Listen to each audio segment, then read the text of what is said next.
Chemical reactions and equations.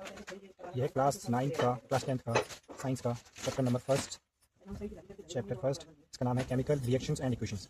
इस chapter में हम पढ़ेंगे केमिकल रिएक्शंस के बारे में और उन केमिकल रिएक्शंस को इक्वेशंस की फॉर्म में रिप्रेजेंट भी करेंगे, उसका रिप्रेजेंटेशन भी देखेंगे। तो हम बात कर लेते हैं केमिकल रिएक्शंस पे। केमिकल रिएक्शंस होते क्या है?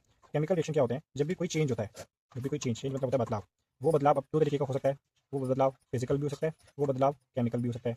जब वो बदलाव केमिकल होता है तो हम कहते हैं उसके अंदर एक केमिकल रिएक्शन हुआ है। क्या हुआ है? उसके अंदर एक केमिकल रिएक्शन हुआ है। जैसे एक हमारे पास मिल्क होता है, मिल्क का कर्ड में बदल जाना, दूध का दही में बदल जाना, एक है केमिकल चेंज है। और इसमें हमने बोला कि मिल्क कर्ड में चेंज हो गया तो ये केमिकल रिएक्शन हुई। जैसे ही आयरन है, आयरन हवा और पानी के कांटेक्ट में आने से उसके ऊपर एक रस्ट बन जाती है, रस्ट की लेयर बन जाती है। ये भी इसमें भी क्या हुआ? एक केमिकल रिएक्शन हुआ। Digestion of food, digestion of food, ये भी एक केमिकल चेंज है, इसमें भी केमिकल रिएक्शन हुई। Burning of would, burning of would, ये भी क्या है? ये केमिकल चेंज है। तो केमिकल चेंज है मतलब इसके अंदर भी केमिकल रिएक्शन हुई। तो हमने देखा जैसे दूध का दही में बदल जाना, ये केमिकल चेंज है, इसमें केमिकल रिएक्शन हुई। आयरन का वेस्ट में बदल जाना, इसमें भी केमिकल चेंज हुआ, केमिकल रिएक्शन हुई। Digestion of food chemical change है, केमिकल रिएक्शन हुई। Burning of would chemical change है, केमिकल रिएक्शन हुई। अब इसमें क्या होता है? जितने भी हमारे केमिकल चेंजेस हैं उनके अंदर कोई ना कोई केमिकल रिएक्शन हो रही है। अब हमें कैसे पता चलेगा कि उसके अंदर कोई केमिकल रिएक्शन हो रही है नहीं हो रही है? तो हम क्या करेंगे, हमें कुछ पॉइंट्स दिमाग में रखने पड़ेंगे जिनसे हमें पता चल जाएगा कि उसके अंदर केमिकल रिएक्शन हो रही है या नहीं हो रही है। पहला जो पॉइंट याद रखना है वो लिखना है change in state, change in state. तो अगर उसके कोई स्टेट में चेंज हो रहा है, स्टेट चेंज मतलब क्या? तीन स्टेट हमारे पास, सॉलिड से अगर लिक्विड में बदल रहा हो, लिक्विड से अगर गैस में बदल रहा हो, क्या है? ये केमिकल चेंज है। तो हमें पता चल जाएगा कि केमिकल रिएक्शन हो रही है, इवोल्यूशन ऑफ गैस। अगर उस चेंज के बदलाव कोई गैस निकल रही हो, इवोल्यूशन ऑफ गैस, कोई भी गैस निकल रही हो, तो हम कह सकते हैं उसमें केमिकल रिएक्शन हो रही है। राइज इन टेम्परेचर, टेम्परेचर बढ़ जाना, राइज इन टेम्परेचर, टेम्परेचर बढ़ जाना, तो भी हम पता चल जाएगा केमिकल रिएक्शन हो रही है। चेंज इन कलर, अगर कलर चेंज हो जाए तो भी पता चल जाएगा कि कोई रिएक्शन हुई है। तो जब भी इनमें से कोई भी पॉइंट होगा तो हमें पता चल जाएगा कि कोई ना कोई केमिकल रिएक्शन उसके अंदर हो रही है।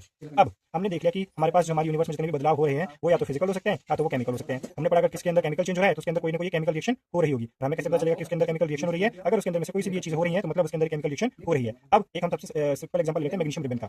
मैग्नीशियम, मैग्नीशियम रिबन को अगर हम बर्न करें, क्या करें, इसको जलाएं, क्या बन जाता है? मैग्नीशियम, मैग्नीशियम ऑक्साइड बन जाता है। मैग्नीशियम ऑक्साइड बन जाता है जो कि व्हाइट कलर का पाउडर होता है, व्हाइट पाउडर बन जाता है। तो हमने क्या बताया? ये चेंज है। तो इस चेंज में जो हो रही केमिकल रिएक्शन है, इस चेंज के अंदर भी केमिकल रिएक्शन हो रही है। उसको हमने ऐसे बताया कि हमारे पास जो मैग्नीशियम था, मैग्नीशियम रिबन के अंदर मैग्नीशियम है, हवा में बंद कर रहे हैं तो उसमें ऑक्सीजन भी है। तो मैग्नीशियम और ऑक्सीजन आपस में रिएक्ट करके मैग्नीशियम ऑक्साइड बना लेते हैं। तो ये हमने एक केमिकल रिएक्शन कह दी। अब बताओ, अगर हम इन मैग्नीशियम की जगह सिंबल यूज करें, ऑक्सीजन की जगह ऑक्सीजन का सिंबल यूज करें और मैग्नीशियम ऑक्साइड की जगह भी इसका सिंबल यूज करें, तो इसको लिखना और भी आसान हो जाएगा। तो मैग्नीशियम के लिए जाता है Mg, ऑक्सीजन के लिए जाता है O2, तो मैग्नीशियम ऑक्साइड के लिए इसका फॉर्मूला बन जाता है MgO। यहाँ पे जो दो चीजें हैं, मैग्नीशियम है और ऑक्सीजन है, जो कि एरो के लेफ्ट हैंड साइड में LHS में, इन दोनों को बोलते हैं हम रिएक्टेंट्स। क्या कहते हैं? रिएक्टेंट्स। ये आपस में रिएक्ट करते हैं। और जो एरो की राइट हैंड साइड में है इनको बोलते हैं प्रोडक्ट। क्या बोलते हैं? प्रोडक्ट। प्रोडक्ट मतलब ये रिएक्टेंट है, ये आपस में रिएक्ट करने के बाद जो चीज बनती है, फाइनल चीज जो बनती है वो प्रोडक्ट बनता है। ये प्रोडक्ट बनता है। और ये जो एरो है वो हमें क्या बताता है? एरो इंडिकेट करता है, arrow indicate direction of reaction, direction of reaction. हमें ये बताता है कि कोई भी रिएक्शन किस डायरेक्शन में हो रही है। अगर ये एरो इस साइड लगा होता तो रिएक्शन रिवर्स डायरेक्शन में जा रही होती, मतलब मैग्नीशियम ऑक्साइड टूटकर ऑक्सीजन और मैग्नीशियम बना रहा होता।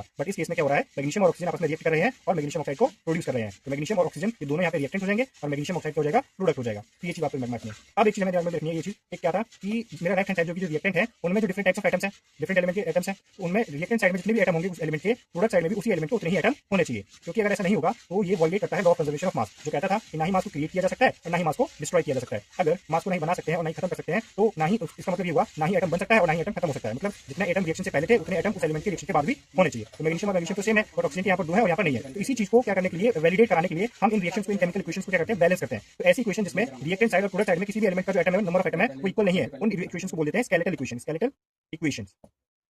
और हम इन स्केलेटल इक्वेशंस को बैलेंस करते हैं, बैलेंस करते हैं। क्यों बैलेंस करते हैं? To validate law of conservation of mass, law of conservation of mass को वैलिडेट कराने के लिए इनको बैलेंस करते हैं। बैलेंस करने के लिए क्या करते हैं? अब जो बैलेंसिंग की जो बात है वो हम नेक्स्ट क्लास में पढ़ेंगे कि हम बैलेंसिंग कैसे करते हैं, उसके बारे में पढ़ेंगे।